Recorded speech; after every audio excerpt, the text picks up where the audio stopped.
नमस्कार, मैं हूं आपके साथ रोहित और आप देख रहे हैं एनएफ न्यूज। संविधान के बहाने राहुल गांधी और अखिलेश यादव लगातार प्रधानमंत्री नरेंद्र मोदी पर तंज कस रहे थे। पीएम मोदी जब संसद में शपथ ले रहे थे तो उस दौरान राहुल गांधी संविधान की कॉपी पीएम मोदी को दिखा रहे थे और ये बताने की कोशिश कर रहे थे कि हम ही संविधान के संरक्षक हैं। इस दौरान अखिलेश यादव भी सदन में मौजूद थे और यही बात अब मायावती को चुभ गई है और पीएम मोदी को घेरने चले अखिलेश और राहुल गांधी की मायावती ने क्लास लगा दी और दोनों को नौटंकी करार दे दिया है। दरअसल मायावती ने एक प्रेस कॉन्फ्रेंस की और उन्होंने इस दौरान राहुल गांधी और अखिलेश यादव और संविधान की प्रतियां लेकर घूमने वालों पर तंज कसा और इसे नौटंकी बताया है। आपको बता दें कि मायावती ने राहुल गांधी और अखिलेश यादव को नौटंकी बताते हुए कहा है कि सत्ता और विपक्ष मिली भगत से बाबा साहब के संविधान की मूल भावना को बदल रहे हैं। वो इसे सर्व समाज और समतामूलक समाज की आवाज के बजाय जातिगत, सांप्रदायिक और पूंजीवाद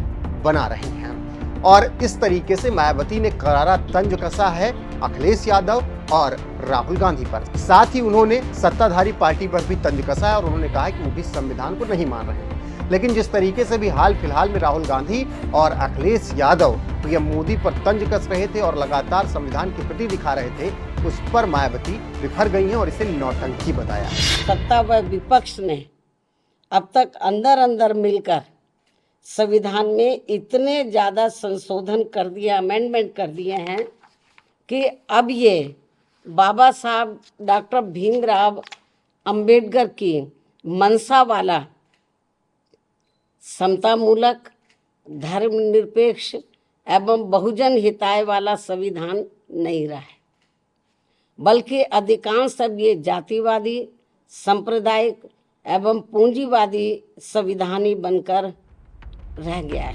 तो सुन लिया आपने क्या कुछ कह रही हैं बीएसपी सुप्रीमो मायावती और किस तरीके से इसे नौटंकी करार दिया है और संविधान के प्रति चिंता जताई है। आपको बताते चले कि चुनाव के दौरान पीएम मोदी ने 400 का नारा दिया था और इसके बाद इंडिया ब्लॉक ने यह कहा कि अगर एनडीए 400 सीटें जीत जाती है, नरेंद्र मोदी प्रधानमंत्री बन जाते हैं तो फिर इस देश का संविधान बदल दिया जाएगा, आरक्षण खत्म कर दिया जाएगा, जिसका फायदा इंडिया ब्लॉक को हुआ। कांग्रेस ने 99 सीटें जीत ली और बहुत फायदा हुआ अखिलेश यादव को उत्तर प्रदेश में। हालांकि उसके बाद भी इंडिया ब्लॉक बहुमत तक नहीं पहुंच पाया। एनडीए ने सरकार बना ली, तीसरी बार नरेंद्र मोदी प्रधानमंत्री बन गए और यही बात कांग्रेस को चुभ गई, अखिलेश यादव को चुभ गई।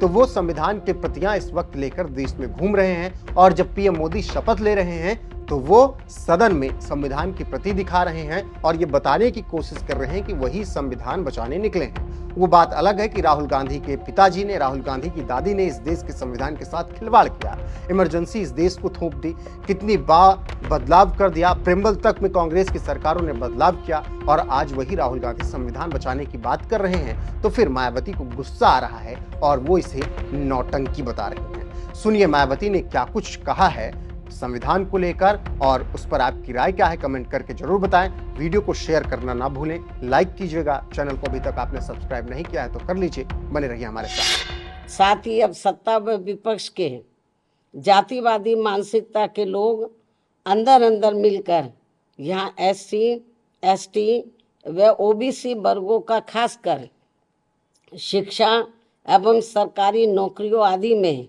इन्हें बाबा साहब की बदौलत से मिले आरक्षण को ख़त्म करना चाहते हैं या फिर इसे बना के इन्हें यहाँ ये सभी पार्टियाँ इसका पूरा लाभ इसका पूरा लाभ इन्हें नहीं देना चाहती हैं।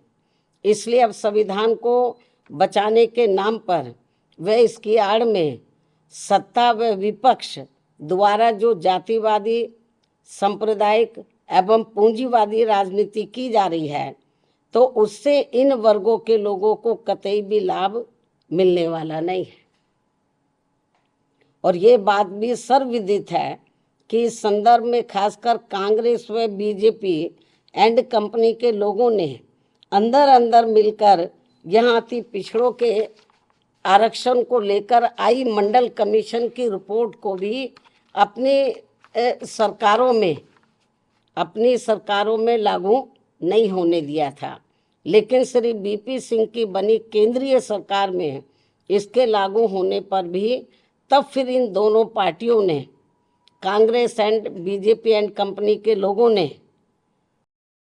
पार्टियों ने पूरे देश में इसका पर्दे के पीछे से काफी डटकर विरोध भी कराया था और इसको लेकर पूरे देश में जबरदस्त आंदोलन व तोड़फोड़ आदि भी खूब कराई गई थी। ये सब किसी से छिपा नहीं है।